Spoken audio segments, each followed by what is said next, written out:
A graça e a paz do nosso Senhor Jesus Cristo, povo de Deus, povo lavado, povo remido, povo santo, povo extraordinário. É uma alegria, um prazer ter você aí do outro lado nos acompanhando aqui. Você está sintonizado no Sexta On. Sexta On é um projeto da Igreja Batista Central, aqui em Santo André. E nós, a nossa igreja, a sua igreja, nós estamos localizados aqui na Avenida Industrial, número 2234. Entre no site IBC Central e compreenda, atenda e veja toda a nossa programação. Hoje, no Sexta On, dando continuidade da semana passada, você que esteve conosco, você ouviu grandes ensinos a respeito do contexto de Israel, do contexto de Jerusalém, com o nosso amigo, já estou muito forte, firme em dizer que é o nosso amigo, professor Miguel, famoso Denzel Washington. É isso mesmo? É isso, Cris? Isso, Denzel Washington, né? Brasileiro. Ai, professor Miguel, desculpa, nós perdemos o amigo, mas não perdemos a piada. É uma alegria tê-lo aqui conosco mais uma vez no estúdio da Igreja Batista Central. Agradecemos a Deus pela sua vida. Cris Belloni, mais uma vez, é uma alegria ter você aqui. Sejam muito bem-vindos, bem-vindos mesmo. Bom, Cris, fale um pouquinho da sua jornada ministerial, da sua jornada como jornalista. O que levou você a conhecer esse servo de Deus? Como é que foi essa ligação? Como é que foi essa conexão? Eu sempre acompanhei o Café Torá, né, que é uma plataforma dele de notícias cristãs. E toda vez que a gente escrever alguma coisa sobre Israel, vamos lá procurar o que o Miguel Nikolaevski está falando nos importa, né? Isso. Então a gente acabou se conhecendo e essa foi a primeira oportunidade, né? Da gente se conhecer pessoalmente, foi bênção. Ele é exatamente como eu imaginei, um servo de Deus, pronto para servir, né, com excelência. E o que mais me chama a atenção nele é a coragem de estar sempre falando a verdade e a notícia como ela é real. Né? Então, isso eu acho que é uma característica do jornalismo cristão. É falar a verdade, estar sempre dentro da palavra de Deus, né? Sempre com sinceridade, levar a notícia real para as pessoas, porque, infelizmente, a mídia engana muito as pessoas. Né? Então, assim, hoje a gente está tendo essa oportunidade, essa honra de ter ele aqui com a gente para falar sobre essa verdade, de tudo que está acontecendo no mundo. Glória a Deus por isso. E, de fato, é uma honra, lembrando que o professor esteve conosco no nosso último evento de missões, capelania, evangelismo, foi bênção de Deus, foi impactante. Mas hoje nós queremos, professor Miguel, falar um pouquinho neste início de programa, falar um pouquinho sobre as suas literaturas, seus escritos. Eu digo que você, olhando aqui, você é quase um escriba brasileiro em Israel, né? Bom, aqui no site, né, Miguel Nikolaevski.com.br, você encontrará as notícias, encontrará o Café com Deus, o Guia da Bíblia, os cursos, os livros. Vamos começar um pouquinho olhando aqui, ouvindo o senhor, professor Miguel, a respeito dos livros. Nós temos aqui alguns livros. Aliás, eu acho que todos os livros que o senhor lançou, né, eu acho. Fale um pouquinho para nós, por exemplo, dessas literaturas que estão aqui, de forma bem resumida. O nosso propósito aqui não é vender. Você sabe disso, que o nosso Sexta On é totalmente voltado para a edificação do reino de Deus, mas é importante que você saiba que hoje quem está aqui conosco é um escritor, um servo de Deus, é uma pessoa conhecedora da palavra de Deus.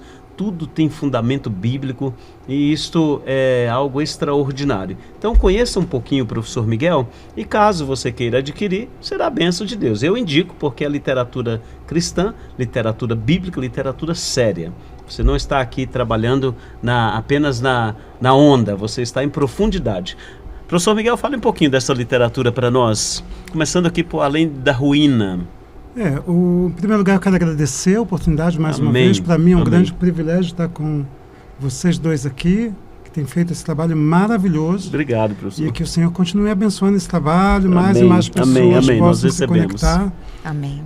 Sobre as obras, nós temos o Além da Ruína, que foi o último livro que foi escrito durante a guerra, né?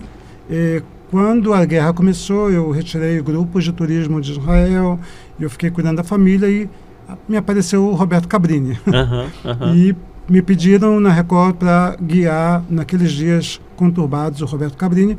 E o Roberto Cabrini me disse: Miguel, escreva tudo que você está vivendo.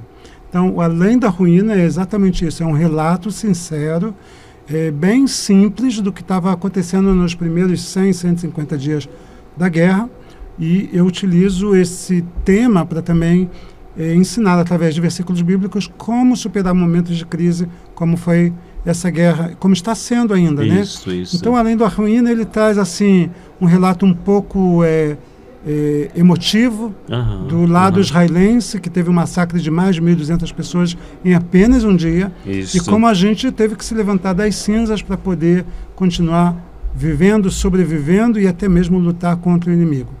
Esse é o Além da Ruína. Que bênção. O segundo, que é Os Segredos da Fé nos Símbolos, é uma compilação que eu quis fazer sobre todos os símbolos. Às vezes a gente fala sobre a menorá, fala sobre a estrela de Davi, fala sobre talit, fala sobre diversos símbolos judaicos, mas eu gostaria de não somente falar o que eles significam, mas também trazer com eles lições aplicáveis para as nossas vidas. Perfeito. Então, é um livro instrutivo, mas também devocional. O Festas e Memoriais é um livro mais antigo, na época em que faltava material sobre as festas bíblicas em Israel. Então eu criei esse livro justamente para trazer um estudo profundo e étnico sobre as festas bíblicas, mas no conceito messiânico. Perfeito. Não somente judaico-ortodoxo, mas também messiânico. Uma perspectiva diferente de alguém que vive em Israel. O livro da Enciclopédia da Páscoa, eu tenho a versão antiga dele aqui. Foi feito justamente para quem quer celebrar a Páscoa, não com coelho nem com ovo de Páscoa, mas sim conforme a Bíblia nos ordena. Perfeito. E aqui também é um livro com uma perspectiva messiânica, cristã, que vai assim dar gosto de realizar diferente, de forma bíblica, essa festa tão importante. Professor tem Miguel, muitos outros, vamos deixar para lá. Nós vamos para os outros, mas assim, esses três aqui falam muito de celebração, de símbolos, fala de situações, de festas. Como é que o senhor observa algumas igrejas brasileiras que às vezes parece exagerar um pouco, trazendo tudo isso dentro da igreja, que não é? Como é que o senhor olha isso como escritor, como estudioso? Como é que o senhor vê isso aí? Como é que nós poderíamos entender antes de ir para as outras literaturas? O meu cuidado é sempre assim, não transformar a ferramenta no objetivo. O que são as festas? As festas, elas são ferramentas de Deus para nos lembrar princípios de vida eternos. Isso. Né? E as festas devem ser celebradas pelo povo de Israel, em primeiro lugar. O povo gentio pode optar por celebrar a terra, afinal de contas, eles não estão na terra de Israel, estão no Brasil e em outros países. Mas é uma opção, também não é uma obrigação. Claro. E é importante que a festa aponte para o que realmente é eterno. Ou seja, para a salvação em Yeshua, né? Não precisamos adotar qualquer costume judaico, porque nem todo costume judaico é bíblico. Isso. Devemos olhar para a festa a partir da ótica bíblica. E é por isso que nestes livros eu aponto justamente para isso. Diferenciar o que é tradição do que é Bíblia. Exato, isso é muito importante.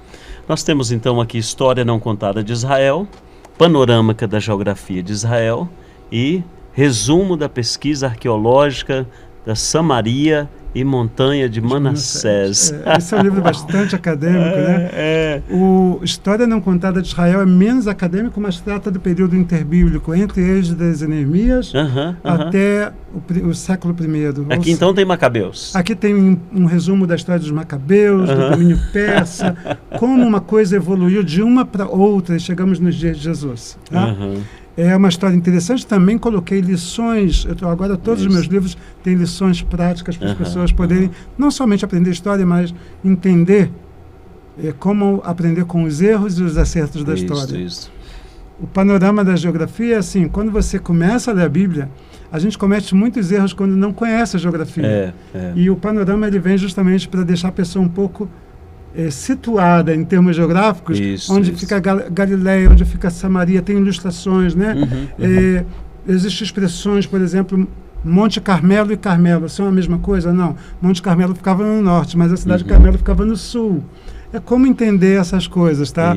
O panorama da geografia explica isso de forma simples, e este aqui é um e-book, na realidade, é só para quem é realmente, quer quebrar a cabeça, né?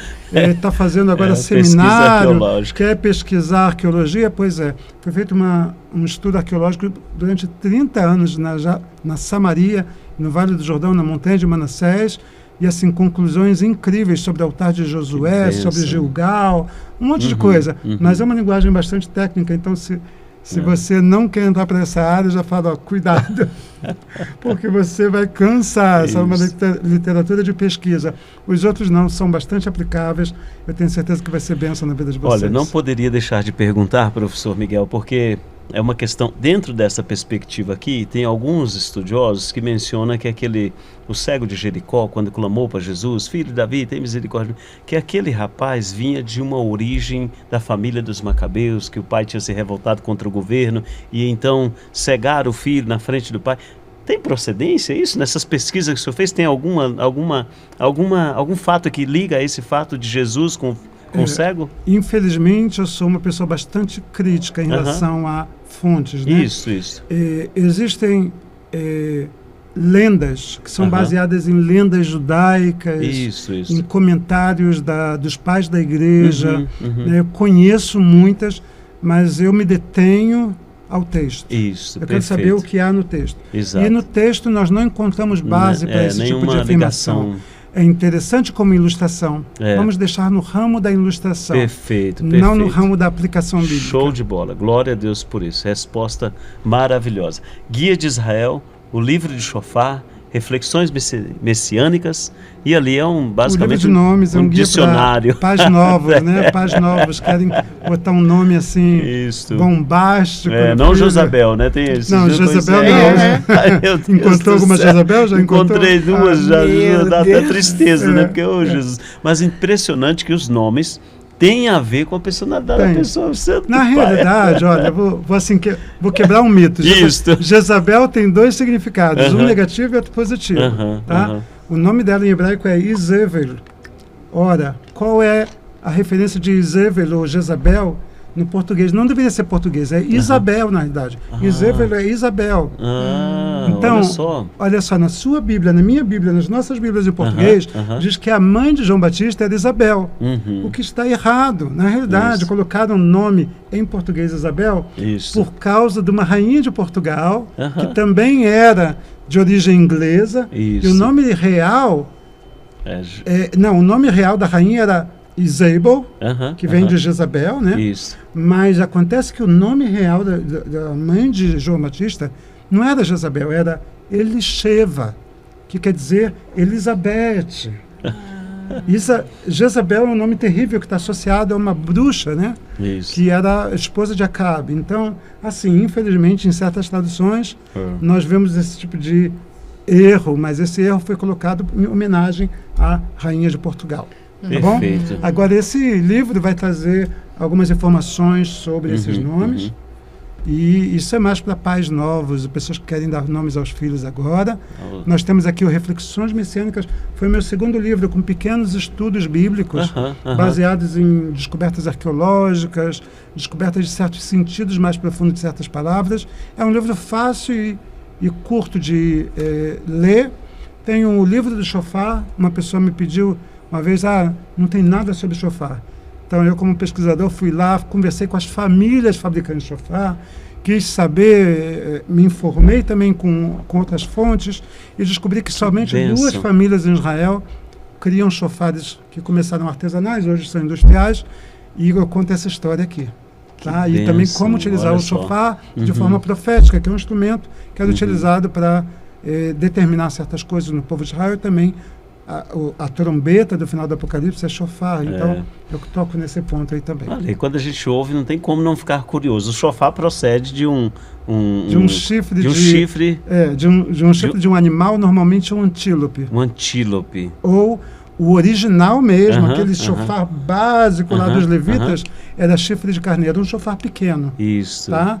Aqueles grandões dos antílopes não é considerado original, é mais assim, para pose. Estético, né? É para pose, para selfie. Ou seja, um shofar aí original leva o quê? 10, 15 anos para desenvolver ou não? Não, na realidade eles podem se desenvolver rapidamente. É mesmo? Acontece que de tempos em tempos é como se fosse a primavera dos carneiros. O chifre envelhece, cai e troca de chifre novamente. Então, o mesmo carneiro pode dar 2, 3, 4, 5 chofares ao longo do ano, ao longo da vida, né? E isso é retirado dos dos carneiros. Então não precisa matar o bichinho para tirar o chifre. Não precisa matar o bicho. Bem, aí, né? Cris, tá vendo? Aprendendo Não aqui. precisa matar o bicho, ele é cortado de propósito, justamente quando já está envelhecendo. E, enfim. Leia o livro. Leia o livro. Qual que é o tempo de vida de cada um? Mais ou menos, para a gente ter uma ideia. Eu não sei, do chifre em si eu não sei. Não, do animal. Não tem, um animal desse não vive mais de 10 anos, mais de 15 anos. Então, 10, dá uns 2 anos, então, por chofar. Cada um para o chofar. Depois que ele está formado, cortado e polido, ele vai durar a vida toda na prateleira. Bom, leia o livro. Leia o livro. Guia de Israel. Eu acho esse assim o livro mais útil em termos de quem vai para Israel, né? É um livro que tem mais de 200 sítios arqueológicos, parques nacionais e atrações em Israel, inclusive sobre bairros em Jerusalém, como se desenvolveram, o que é mais interessante de visitar em Israel. Mas o detalhe que ele tem nesse livro, que não tem em nenhum outro livro, ele tem um link para um mapa no Google, interativo, de todos os lugares. Então, se você quiser também saber onde passear em Israel e, ao mesmo tempo, receber todas as localizações geográficas no Google Maps ou no Waze, nesse livro tem. É um livro precioso para quem viaja. Muito bom. Nós realmente estamos alegres porque receber uma pessoa como você, servo de Deus, muito nos edifica, né, Cris? Muito. Muito mesmo. E vamos sugar mais dele, né, Cris? Sobre o que nós iremos falar hoje, Cris, com o professor Miguel? Então, o tema principal é Mundo em Trevas. A gente já falou dos desafios da igreja. No último podcast nós falamos um pouquinho sobre isso, né? Da última geração. Exato. Hoje a gente quer focar mais sobre como manter as lâmpadas acesas. E aí a gente combinou de falar sobre a prensa, né, o Getsemane, o azeite. Então, assim, o que você me deu esse tema, né? O que não te contaram sobre a parábola das 10 virgens? Conta aí pra gente. Pois é. Quando existem grupos lá em Israel, eu gosto de explicar sobre a oliveira, gosto de explicar sobre a parreira, sobre o campo de trigo, sobre o joio, para as pessoas realmente entenderem as lições que estão por detrás daquilo que Jesus vivia. No contexto, né, professor? Porque é diferente, né? Por exemplo, falar de joio aqui no Brasil, eu não sei como é que é de falar de joio lá, não conversei com o senhor ainda. Mas o joio aqui no Brasil é mais para a indústria, para agropecuária, para mexer com a terra, como adubo e tal, aquela coisa toda, né? Na realidade, eu lamento dizer que as pessoas nem sabem o que é joio na realidade. Olha aí. As pessoas será que a gente nem sabe? A gente acha que sabe, não sabe. As pessoas acham que sabem o que é joio. Isso, né? Então vamos... Mas isso vamos depois da, depois da parábola das virgens. Perfeito. O que não nos contaram sobre a parábola das virgens? Ora, na parábola das virgens diz que elas guardavam diligentemente o azeite. Isso. E as outras tiveram que sair para comprar. E o que o texto não diz é quanto custa para comprar. Eles falam, vão e comprem. E elas saíram para comprar. Mas o problema não é só quanto custa para comprar, é o quanto custa para fazer o azeite. E para isso eu trouxe essa ilustração que vocês estão vendo aqui, né? Essa é uma mulher da Galileia e ela está ao lado de uma prensa de azeite. My goodness, olha o tamanho dessa pedra. Essa pedra pesa entre 700 quilos a 1 tonelada. E a pedra de baixo, um pouco mais. Tá? Essa pedra superior foi cortada da parte de baixo.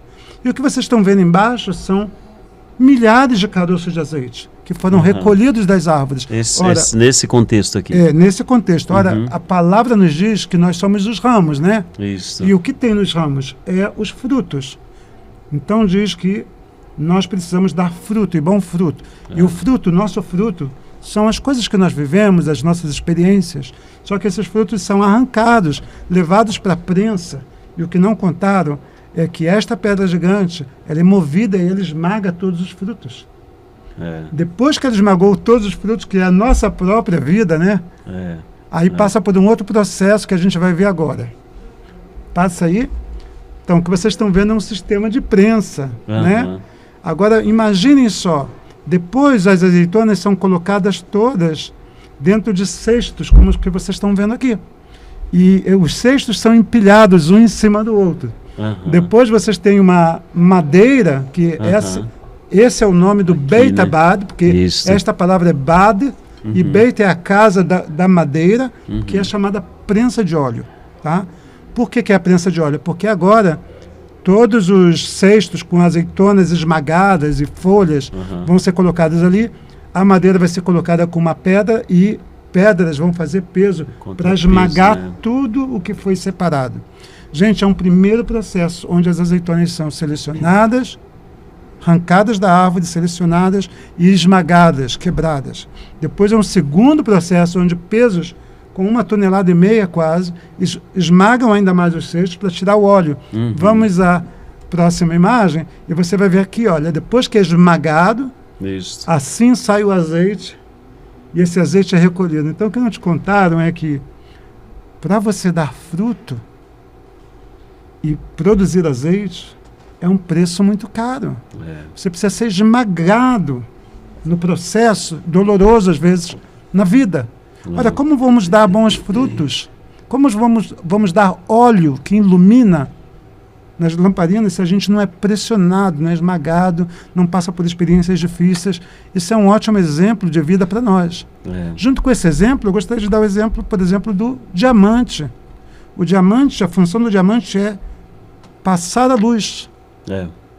O preço do diamante é determinado pela transparência dele. Perfeito. Mas quando nós recolhemos o diamante da natureza, ele é fosco. Ele tem uma cor meio esbranquiçada e fosca. Bruto, né? Mas a gente não sabe como o diamante é forjado no coração da Terra. Como é? É alta pressão, ele é gerado numa câmara magmática com 3.000 graus de temperatura. Depois passa milênios esfriando. Depois alguém tem que cavar um poço até chegar na parede da câmara magmática, retirar o diamante de lá.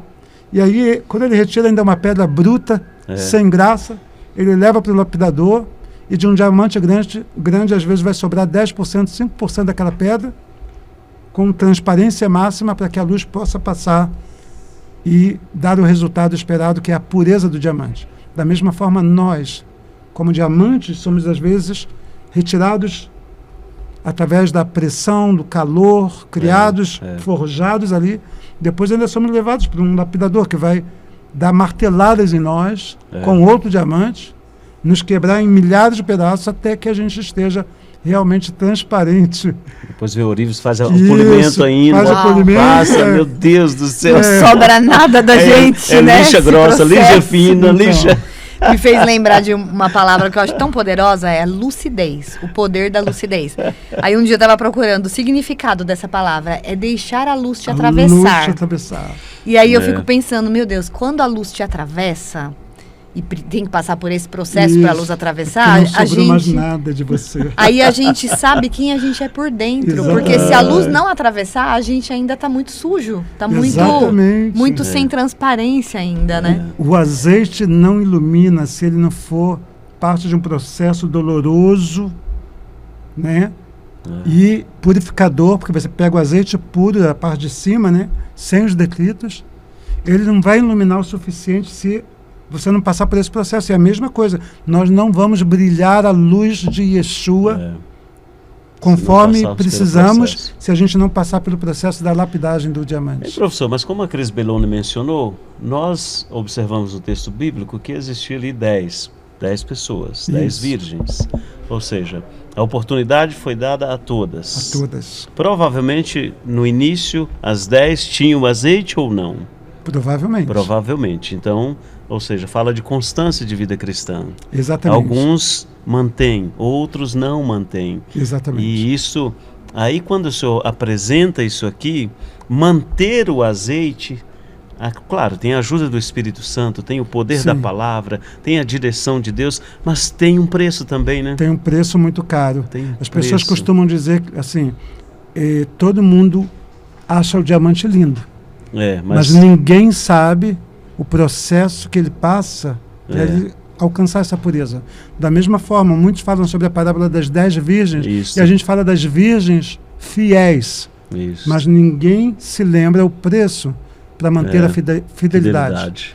E esse é também assim, muitas vezes a gente fala, uau, como essa pessoa é usada por Deus, que servo, que homem de Deus, mas ninguém imagina o preço que foi pago por isso. Exato, a história de vida, a história cristã, tudo aquilo que ele se desenvolveu. Muitas vezes é algo que a pessoa passa calado. Na maioria das vezes. A maioria das vezes. Os profetas sempre são solitários, impressionante. É verdade. Eu gosto muito, assim, de ver o lado prático da coisa, né? Então, a gente feminino. a gente fala sobre tudo isso, né? E é muito bonito. Mas o que é esse azeite na prática hoje? O que a pessoa pode dizer? Olha, o azeite é o quê? É a oração que elas fizeram e subiram como incenso? O que é exatamente isso? Na realidade, eu acredito que o azeite é o resultado da tribulação que passaram em perseverança e fé diante de Deus. O azeite é a fé. E a fé, ela precisa continuar a despeito da tribulação que passa. A despeito da prensa e de todo esse processo doloroso, você permanece fiel a Deus. Esse é o azeite, né? A gente costuma dizer, é o Espírito Santo. É verdade, é o Espírito Santo. Mas o Espírito Santo que nos mantém na fé. E sem fé, a gente jamais vai poder receber o noivo. E manter a fé diante das tribulações que a gente vive hoje, nesse mundo atual, né? Exato. Tanta coisa conturbada, guerra, destruição de valores morais, família, sociedade. Manter a fé diante de uma enfermidade, diante de uma perda, diante de um assalto, de uma morte, manter a fé diante de falta de esperança. Ou seja, um médico chega e fala para você vai morrer em 30 dias. Como manter a fé? Então, esse é o azeite. Deus está nos provando, através dessa prensa, dessa dificuldade, se realmente somos fiéis a Ele. Então, dá para falar assim, o azeite é a identidade cristã da pessoa, é a essência dela, por isso que fala assim, olha, quanto eu vou comprar, vende para mim. Isso. Então, assim, eu não posso vender a minha essência. Essa aqui sou eu. Você não vai poder passar pelo que eu passei. Você tem que passar. Você tem que passar a sua própria para você poder ter o azeite. Entendi. Comprar o azeite aí não é pagar aquele preço em dinheiro. É pagar o preço das experiências, de ser esmagado, de ser prensado, de passar pelo fogo como diamante. Comprar azeite significa deixar Deus trabalhar e nos provar e moldar o nosso caráter. E, novamente, assim como o azeite, também o diamante, ambos precisam estar completamente limpos, puros, transparentes, para que eles façam o seu papel. Então é sobre isso, então é a pureza, da pessoa diante de Deus. Santidade. Né? O processo de santidade, santificação. Eu posso citar um texto. Claro. Deus fala para Abraão, Abraão, ande em minha presença e ser perfeito. A palavra perfeito lá é a palavra tamim. E tamim, ela pode ser traduzida como algo que está completo, mas ela é muitas vezes traduzida como seja sincero, simples, seja autêntico, né? Seja inocente. Essas são as palavras que Deus utiliza para Abraão. Seja inocente, tenha uma fé inocente, como de uma criança. Ter uma fé como de uma criança quando a gente está no começo da nossa jornada é fácil. O difícil é ter uma fé inocente quando a gente passa por tribulações como essa. E é aí que Deus quer trazer a gente. Apesar das circunstâncias, apesar da pressão, do esmagar, mantenha a sua fé como a de uma criança. É a constância, então. Constância. Porque é fácil a gente achar que vai se manter constante, e de repente a gente para no meio do caminho por causa da prova. Então a constância é, apesar disso, eu vou me arrastando, mas eu continuo. E sabe quando a gente tende a perder essa inocência na fé? Normalmente quando a gente se sente de repente forte. A gente se sente um pouco poderoso. Gente, eu superei isso, eu alcancei isso. Quando a gente começa a sentir assim, aí o que a palavra de Deus diz? Que o orgulho é o princípio da queda, a soberba é o princípio da queda. Então é aí que nós somos provados. Deus permite que a gente seja esmagado, toda vez até a gente entender. Orgulho zero. Vamos manter o foco na simplicidade e na inocência diante da palavra de Deus. Crer no Deus da Bíblia, como Ele é. Sem máscara, sem desejos pessoais, sem vontade própria. Dizer, Senhor, tudo é teu. Professor, agora eu quero provocar o senhor um pouquinho. Vamos lá. Dentro deste contexto, nós sabemos que hoje Eu vou falar do Brasil porque é a minha pátria, o lugar em que eu estou. Nós sabemos que existem centenas de homens e mulheres que negociam azeite, que se tornaram mercadores do azeite. Homens que já foram usados, poderosos, homens ministradores, usados em milagres, sinais e prodígios. Na sua perspectiva de pesquisador, existe algum conselho para essas pessoas? Como é que nós podemos olhar? Porque são pessoas assim, servos de Deus, mas quando você convida para a igreja, o meu preço é 35 mil, é 40 mil. Nós tivemos aqui um caso de convidar uma pessoa que cobrou 75 mil. Claro que nós não recebemos aqui, óbvio. Mas como é que fica esse contexto, professor, nesse mundo contemporâneo, baseado nisso aqui?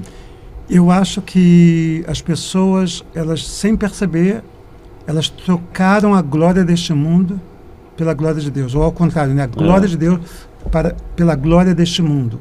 Ou seja, eles tinham boa intenção, eles tinham boa visão, mas as riquezas deste mundo, como diz Jesus, acabaram tomando o coração deles.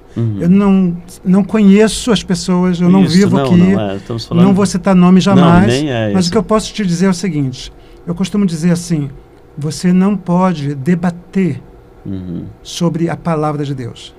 Você não pode discutir opiniões doutrinárias ou teológicas. Isso. O que você pode é proclamar a verdade.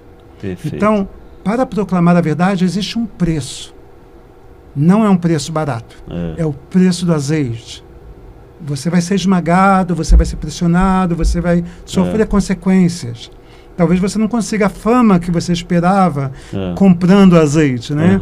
Então, eu acredito no papel da verdade. O papel da verdade é pagar o preço. E pagar o preço implica em proclamar a verdade como ela é. Isso. Não entrar em discussões teológicas, não entrar em discussões denominacionais, ou arqueológicas ou acadêmicas. Anunciar a verdade como ela é. Aquilo que você sabe que é verdade, anunciar. Existe um preço para isso. E eu agora vou voltar para o papel das pessoas que cobram 50, 60, 70, não importa quem seja. Isso. Eu lembro sempre de Jesus, né? O que de graça recebeste, de graça dai. Aí talvez a pessoa diga, mas eu paguei a faculdade, aquilo. Eu digo... O obreiro é digno do seu salário, aquela coisa tudo toda. Isso, mas eu digo, a palavra... Você não pagou para recebê-la. Não é sua, né? O Evangelho, tudo bem, você quer dar um curso sobre como fazer uma interpretação de alguma coisa. Isso é uma coisa. Né? Ou um curso de hebraico, como saber idiomas. Isso. Mas proclamar a palavra, dar um testemunho da palavra, eu acho que é assim, um tanto parte do orgulho, da soberba deste mundo, né? Você está negociando a palavra. Eu, particularmente, me comprometi de não fazer isso. Tá?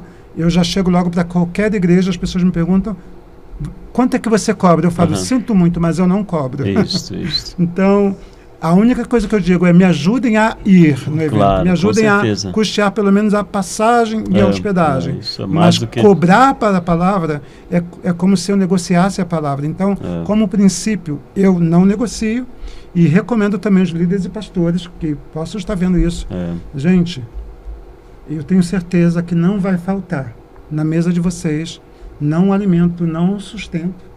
Deus vai ser mais do que fiel e Ele vai suprir todas as necessidades em Cristo Jesus. E não só as necessidades, vai muito além disso. Se o nosso coração não estiver nessas coisas e sim estiver nele. Ele é fiel, sempre foi e sempre será. Então, eu convoco aqui o povo de Deus.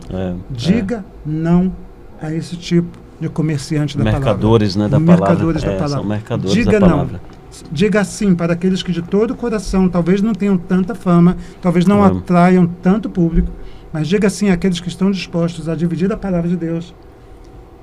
Como diz, vinde e comprai, né? Todo aquele que tem sede e fome, vinde e comprai sem preço, gratuitamente, porque recebemos de graça e de graça daremos. Amém. Cris Belloni, e aí? Me chamou muito a atenção essa questão da necessidade e do desejo. Eu queria que você falasse um pouco sobre isso. Porque hoje, no mundo que a gente vive, tudo é necessidade. Eu necessito disso, mas será que é realmente uma necessidade ou é um desejo do coração humano? Cris, isso é parte de um livro que eu estou escrevendo, tá? Que trata do segredo do jardim. o real motivo da queda do homem está ligado ao desejo, né? E o desejo está ligado à mentira da necessidade. Satanás vende a mentira da necessidade, então nós desejamos. É como aquela história que você vê uma propaganda e uma pessoa te vende o lixo que você não precisa por um preço absurdo. Isso, e você acaba comprando porque você acredita que realmente aquilo é uma necessidade. No final das contas, aquilo vai lá para o seu depósito e você nunca mais vê. Então, essa é a estratégia de Satanás. É trabalhar no desejo.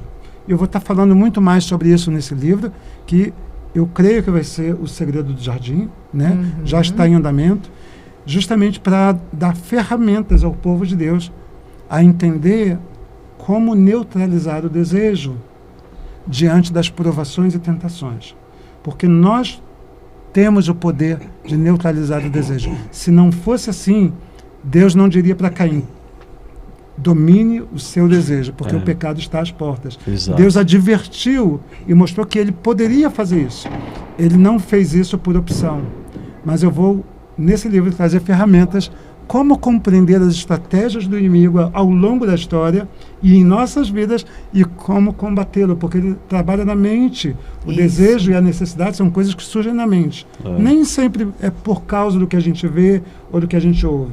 Muitas vezes é por causa do nosso próprio eu. A gente quer alimentar esse coração, eu. Né? Mas eu creio que essa realmente é a estratégia de Satanás e nós temos que saber lidar com isso com a palavra de Deus.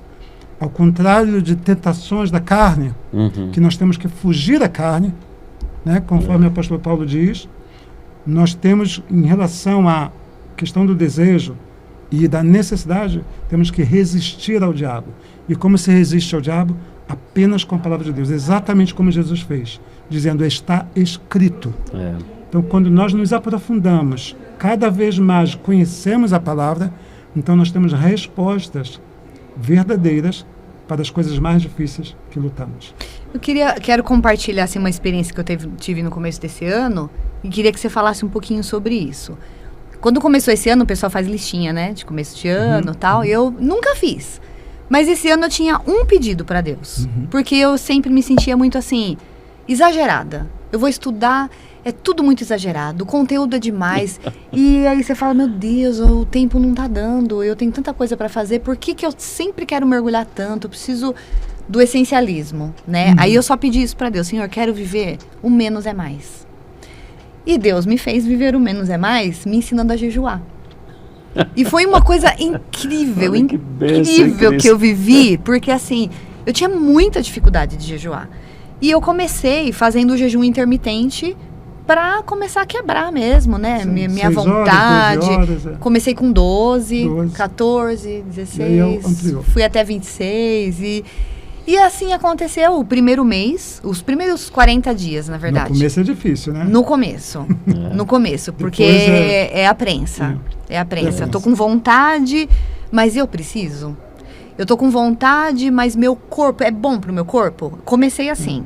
É vontade mesmo, ou é ego? Ou é um sentimento? Eu tô comendo sentimento, eu preciso desse chocolate. Aí tem aquelas coisas de mulher também, né? Hormonal, tudo é chocolate, chocolate mas é bom. Mas tem as ciladas de Satanás também, né? Às vezes a gente se propõe a jejuar no dia que a irmã assa o pão de queijo mineiro, aí chega com aquela cesta daquele... Pastor, eu trouxe aqui uma cesta de pão de queijo mineiro. Não, irmã. Não vai falar, vai direto Satanás para a irmã. Bom, e aí eu comecei a viver isso, e aí eu percebi que nem tudo é necessidade, que a maior parte das coisas é desejo, e aí Deus começou a trabalhar essa questão da gula, que todo mundo pensa que tá na comida, mas não tá. A comida é só o primeiro passo, né? Então, assim, aí você descobre que você tem gula. Por exemplo, eu que gosto de papelaria, a gula pelo caderno, pela caneta. Se eu só uso as canetas dessa cor, que me chama a atenção. Mas uma delas, ainda bem que é simples, né? A gula do pobre é mais simples, né? Ainda bem que não é Lamborghini, Porsche, Ferrari. É mais simplesinho. E aí, assim, se eu só uso essa cor, que é a minha predileta, por que eu, quando tô na papelaria, me chama a atenção a rosa, a azul, a amarela, a verde, e aí a gente quer ter a coleção? E aí Deus começou a trabalhar até nisso. Pode ser simples o que eu tô falando, mas foi assim que Deus trabalhou no meu coração. E aí começou a tirar a gula da minha vida, de tudo. E aí sim eu comecei a entender e ser transformada e viver o menos é mais. Então eu queria que você falasse um pouquinho sobre o poder do jejum. Porque hoje em dia ninguém mais quer jejuar. É verdade. Porque jejum é do Antigo Testamento, não precisa. É necessário. Porque se você não matar a sua vontade, como é que você vai resistir ao pecado? Se não fosse necessário, Jesus não diria, quando eu não estiver, eles jejuarão.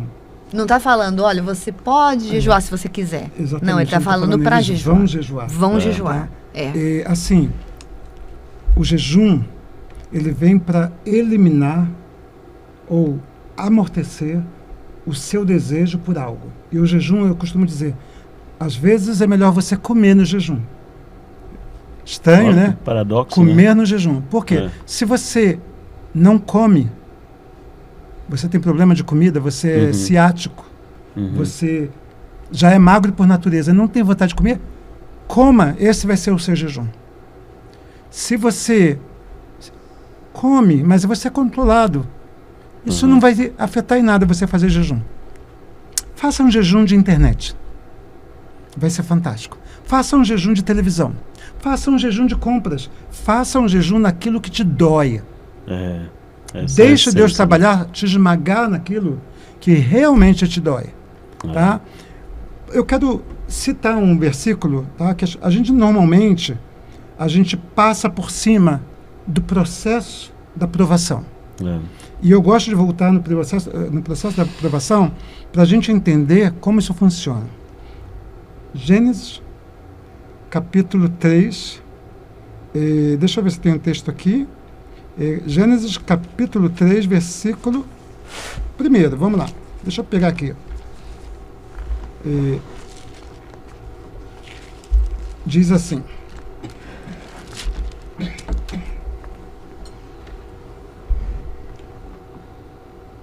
Vamos para o versículo 3, né? 3 não é versículo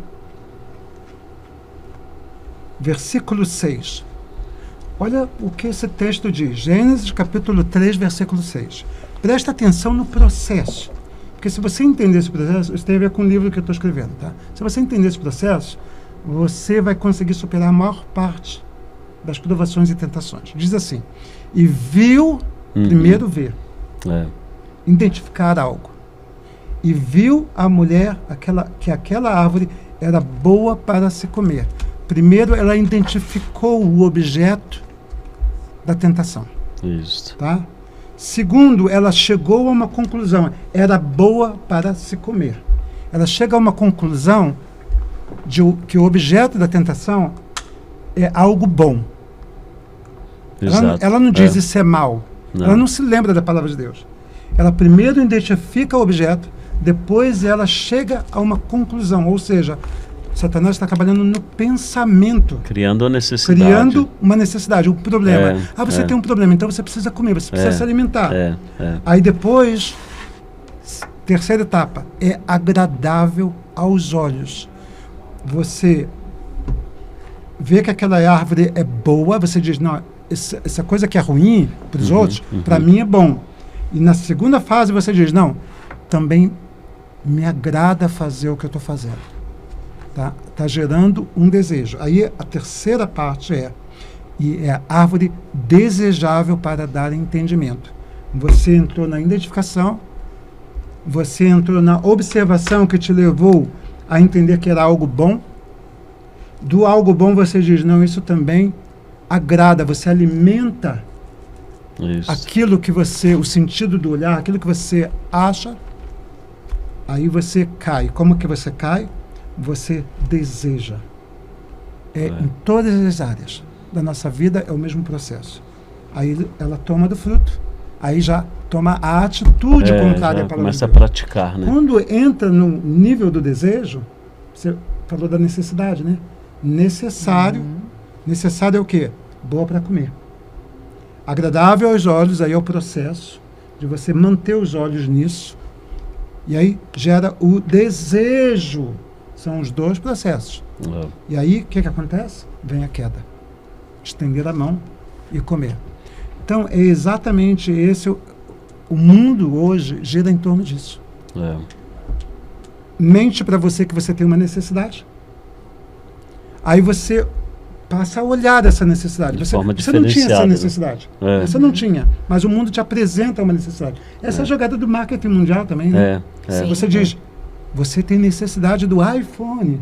Você não sabia nem o que era o iPhone, você só conhecia a Galaxy. Aí o cara olha, iPhone é uma coisa diferente. Todos aí você começa a observar. Mais famosas, na publicidade, a gente costuma dizer que você não compra um produto se você não for exposto a ele pelo menos 10 vezes. Então, você começa a observar. Na 10ª vez, você fala, não, eu desejo. Eu preciso. Eu realmente preciso. Então, você vai e estende a mão e você cai na provação, na tentação, né? A tentação, ela é tentação quando Satanás faz, porque ele é o tentador. Mas do lado de Deus, o que ele é? Ele é o provador. Deus permite a tentação para que você seja provado. E as pessoas não entendem isso. As pessoas pensam, não, Deus não pode tentar o homem. Não, Deus não tenta o homem. Ele deixa esse trabalho para Satanás que faz isso. Mas ele te prova na tentação. Então, o nosso objetivo é identificar quando a gente realmente tem uma necessidade real e não apenas uma estratégia de Satanás por detrás disso. E o segundo nível é conseguir neutralizar o desejo quando você identifica que não é uma coisa de Deus. Tá? Por isso que na oração fala, não nos deixes cair em tentação, mas livra-nos do mal. E o que é o mal? O mal é o desejo. Né? O desejo é que te leva à queda. Isso, a propósito, está também no versículo 4, no capítulo 4. Se você for lá no capítulo 4, Caim e Abel, a mesma história. Tá? Diz assim, por que te iraste? Tá? Ele identificou o problema dele. Qual era o problema dele? Abel. Ele identificou o problema. Então, quando ele identifica o problema, qual é o problema? O dele não foi aceito. O motivo qual é? É Abel. O dele foi aceito. Então, a comparação, né? Aí vem a comparação. Ele identificou o problema é Abel. Aí ele começou a observar Abel. Aí vem a ira, porque a ira vai alimentando. Aí depois diz, por que se descaiu o teu semblante? Aí ele começa a alimentar o desejo dentro dele. Aí Deus diz, se bem fizerdes, não é certo que serás aceito? E se não fizerdes bem, o pecado jaz à porta. E olha o que Deus diz, e sobre ti será o seu desejo. Deus já identificou o próximo passo dele, vai ser o desejo. Se ele desejar, o que acontece? Ele vai comete. E é por isso que é muito fácil o homem, por exemplo, cair com o dinheiro e com a mulher. Por quê? Porque ele observa e ele diz, isso é bom para mim. Ele automaticamente faz a conexão, ele diz, não, eu vou. Então ele cai. Por quê? Porque mexe com o desejo. Então, o que nós temos que fazer é aprender a lidar com o desejo. Não é fácil. Eu estava falando justamente hoje com um irmão, né, que nós temos que, para neutralizar a ação do inimigo, ao invés de ficar parado esperando a serpente falar no nosso ouvido tudo o que nós queremos, é desviar. Quando a gente começa a ouvir alguma coisa, a gente desvia para algo de Deus. E aí aquele pensamento intrusivo do inimigo vai embora. Resistir ao diabo. É assim que se batalha, né? É assim que se batalha. Ou seja, se você vê filmes de ação com sangue, comece a cortar para filmes que não têm sangue. Se você vê com cenas picantes, corta para algo que seja bíblico. Ou talvez até um drama, uma história construtiva. Troque todo o seu conteúdo para conteúdos que venham te aproximar de Deus, ao invés de te aproximar de Satanás. Então, é uma luta constante. Por isso que eu tenho falado sobre o tempo todo. Arrependimento diário, santificação diária e obediência diária. Tomar a cruz de cada dia, né? A cruz de cada dia. E na cruz é o poder, né? Na cruz é o poder. Eu estava lendo num livro que fala sobre isso. A gente deveria toda noite fazer uma reflexão sobre o dia, não esperar a semana, o mês ou o ano, que nem o pessoal, vou fazer um balanço do ano. 365 dias é difícil de lembrar. Então, assim, se a gente fizesse isso todo dia, dar uma reciclada, falar, Senhor, onde que eu errei hoje? Eu te peço perdão pelos meus erros de hoje. O que eu aprendi com o Senhor hoje? E aí vai reforçar meu cristianismo, minha maturidade cristã. Aí eu faço isso amanhã à noite de novo. E nunca vou dormir sem refletir, né? É uma bênção. Eu posso te dizer uma técnica que eu passei a usar. Depois que eu passei pela prensa, eu descobri uma coisa. eu não espero nenhum minuto. Por exemplo, se aconteceu agora um pensamento intrusivo, ou de repente soltei alguma coisa, fiz alguma coisa, eu, na hora, já na mente eu já falo, Senhor, tem misericórdia. Cria em mim, ó Deus, já imediatamente dou uma de Davi, cria em mim, ó Deus, um coração puro e renova em mim um espírito reto. Porque mesmo no dia, a gente pode acontecer de acumular e não lembrar de certos fatos. Então eu aprendi que arrependimento ele tem que ser automático, imediato. Né? É verdade. E dessa forma você mantém a santificação imediata. O tempo todo você está buscando santificar. E aí nada te impede de obedecer. Meninos, o papo está maravilhoso, mas já estamos mais uma vez caminhando para o fim. Nós começamos falando, Cris Belloni, você propôs aí a parábola das 10 virgens, nós falamos do azeite, o que não nos contaram a respeito desse contexto. Mas você tem mais alguma questão dentro deste contexto, Cris, para o professor Miguel? Não, eu tô assim, maravilhada com tudo que eu já tô pensando aqui. Ele respondeu de uma maneira maravilhosa, né? Toda essa parte do óleo, do azeite. Apesar que nós paramos no meio, né? Por exemplo, e o encontro? E encontro, né? Aquelas que saíram, ficaram, assim, foram atrás, né? Só que não dava tempo mais de ser moído, não dava tempo mais de buscar o azeite puro. E aquelas que rejeitaram vender o azeite, eu acho muito incrível a postura delas, né? Não, esse é meu. Sim. Esse aqui, é meio assim, foi moído e tá aqui, eu estou firme aguardando o noivo. Isso pode, professor Miguel, pode ser comparado hoje os teólogos falam muito de duas igrejas, né? Uma igreja é o joio e o trigo, o senhor também mencionou sobre isso, mas pode ser comparado ao contexto atual daquela igreja que vive uma vida cristã mais ou menos, uma vida cristã sem profundidade. Então acho melhor falar sobre o trigo e o joio, porque isso aí vai esclarecer bastante. Porque a gente costuma achar que o joio é algo que não é trigo. Isso não é verdade. O joio é trigo. É mesmo? É mesmo. O joio é trigo. O que é o joio na realidade? O dia que vocês forem em Israel, eu vou mostrar assim, olho no olho. É profético isso. O dia que vocês forem em Israel, quer dizer que meus pés pisarão em Israel. Eu vou levar vocês lá nas montanhas da Judéia e vou mostrar o joio que é plantado sozinho no deserto. Isso. Tá? Mas onde ele nasceu? Ele não nasceu ali. A origem do joio não é no deserto. A origem do joio é no campo de trigo. Deixa eu te explicar uma coisa sobre o que é o joio e o trigo. No começo, todas as plantas são trigo. Só que no processo do crescimento, algumas plantas não recebem todos os minerais e toda a água necessária. Perfeito. Se lembra da semente que caiu no caminho? Isso, exato. Né? Não teve raiz. A que caiu entre espinhos, que foi sufocado. Exato, também não sobreviveu. Também não sobreviveu, né? Mas tem a que caiu em terra fértil. Isso. Tá? O que eu quero dizer para vocês é o seguinte, presta atenção. Quando uma planta cai no caminho e não tem raiz, ela não recebe os minerais que ela tinha que receber. Isso. Tá? Então, ela cresce muito pouco e ela dá uma semente quase invisível. É uma semente minúscula. A mesma coisa a planta que está sufocada. Isso, tá? isso. E existe também a planta que recebe demais. Isso. E ela cresce além do trigo e ela fica só uma folhinha e não dá semente. Aí você se pergunta, mas por quê? Por que as sementes são ou minúsculas ou não tem semente nenhuma? É porque elas não se alimentaram, meu irmão. O que é o joio? O joio é o crente não alimentado. E sabe o que acontece com o joio? Jesus diz, não separe o joio do trigo, porque os anjos vão separar nos últimos tempos. Os anjos. Aí não nós, né? Não, os anjos são os mensageiros. Eu já falei sobre a palavra anjo em hebraico, é malar. Isso, quer dizer mensageiros. Vou explicar para você. Quando existe a plantação do trigo, o trigo começa a ficar dourado. Ele vai amarelando. E quando bate o vento oriental, que é o mensageiro, bate o vento oriental, ele leva aquelas sementes minúsculas para a atmosfera. Elas se elevam na atmosfera lá em Israel e elas caem lá no deserto. Lá no deserto, elas germinam. E aí nasce trigo sem sementes, sem frutos. Isso. Você vê plantas idênticas ao trigo, a mesma folha, a mesma composição química, biológica, mas não tem sementes. Então, o que é o joio? O joio é o crente que não dá fruto.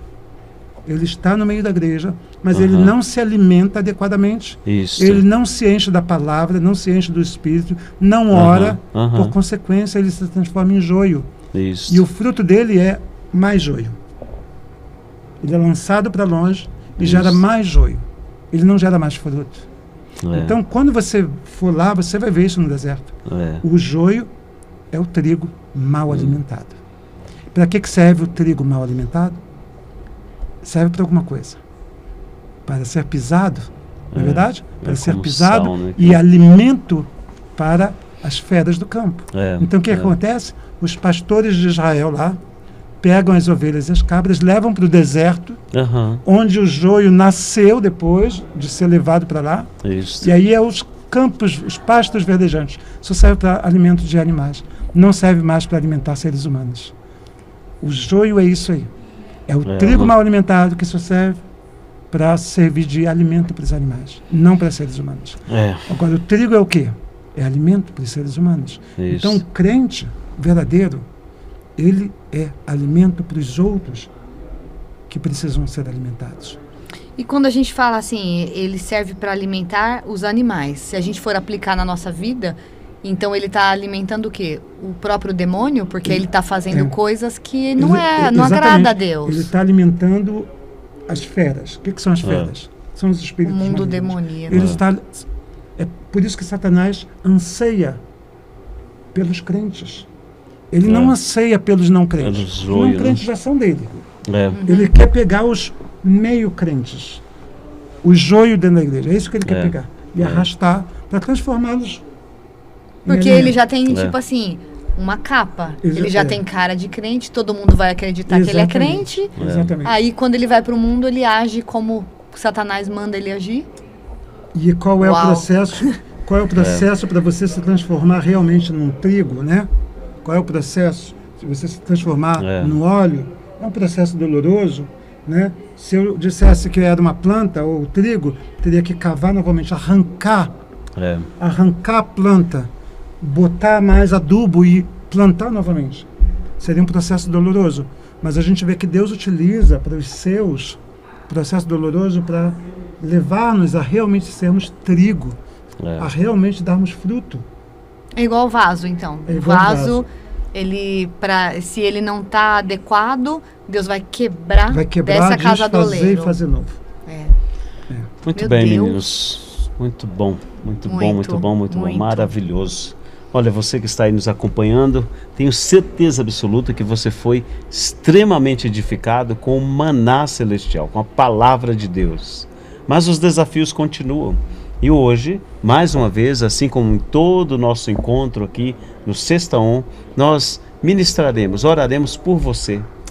E hoje nós queremos pedir a jornalista, serva de Deus, Cris Belloni, que ore ao Senhor, para que o Senhor desperte na sua vida e na minha vida, na nossa vida, esta sensibilidade. Até que pontos o fruto que nós produzimos é fruto digno, é fruto que procede deste moer de Deus? Ou você está querendo fugir e ser joio, produzir frutos sem nenhuma qualidade?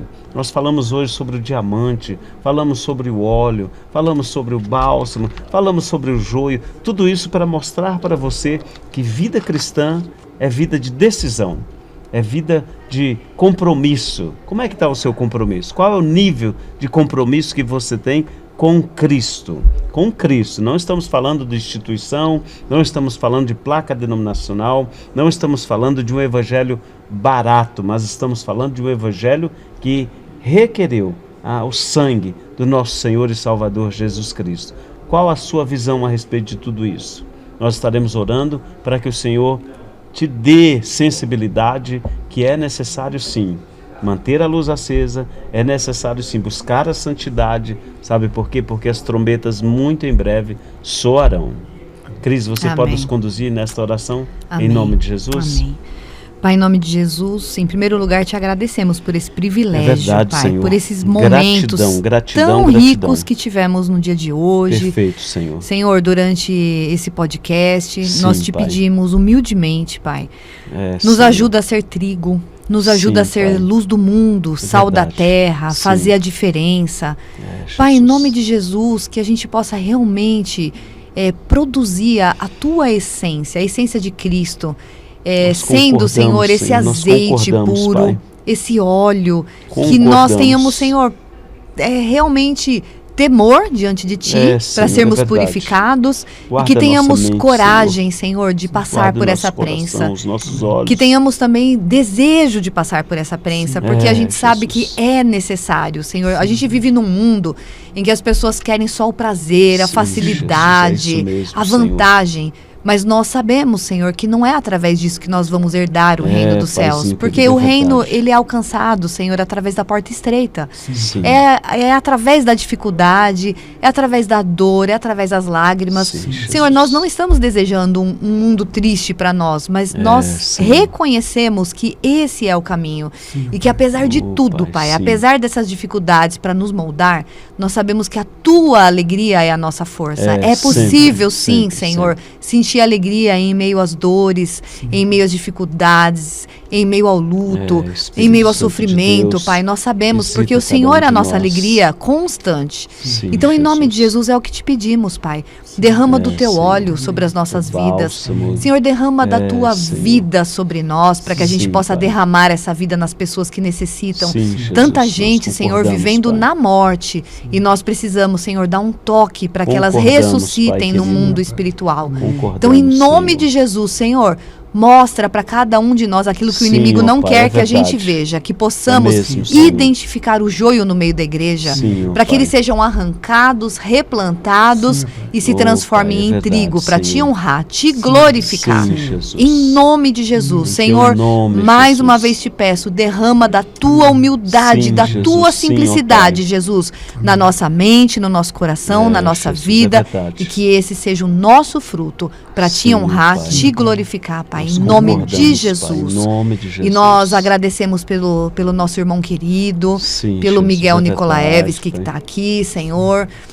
Que o Senhor continue abençoando a vida dele. Que o Senhor continue, Senhor, derramando do Teu bálsamo, do Teu maná, da Tua provisão.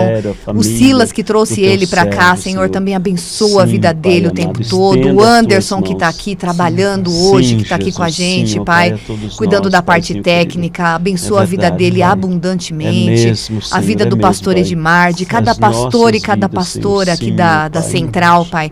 Abençoa cada um. Senhor, guia a nossa liderança para te honrar, para te servir, Senhor. Nós te agradecemos por tudo, sabemos que o Senhor tem feito aqui uma grande obra e temos vivendo, Senhor, o início de um avivamento. E que isso, Senhor, seja suficiente para nos alegrar. Em nome de Jesus, Pai. Amém. Em nome de Jesus, amém. Amém e amém. A nossa gratidão. Gratidão mais uma vez, professor Miguel, gratidão, Cris Belloni. Eu que agradeço. Foi uma alegria, foi um presente de Deus para nós receber vocês aqui deste Sexta-1. E para você que está em casa, que a graça do nosso Senhor Jesus Cristo, grande, poderoso, extraordinário, inexplicável amor de Deus, repouse no seu coração. Amém. E a comunhão preciosa do Espírito Santo de Deus continue te direcionando e te aproximando de Deus. Tenha uma excelente e abençoadíssima sexta-feira e um final de semana cheio da presença do Senhor. Amém. Até o próximo Sexta-On, você estará conosco, seja impactado e abençoado pela palavra de Deus. Te aguardamos, sexta-feira que vem, receberemos aqui um missionário extraordinário com um contexto asiático agora, lá da Ásia, da China. Será a bênção de Deus, você não pode perder. Em nome de Jesus, seja abençoado. Amém.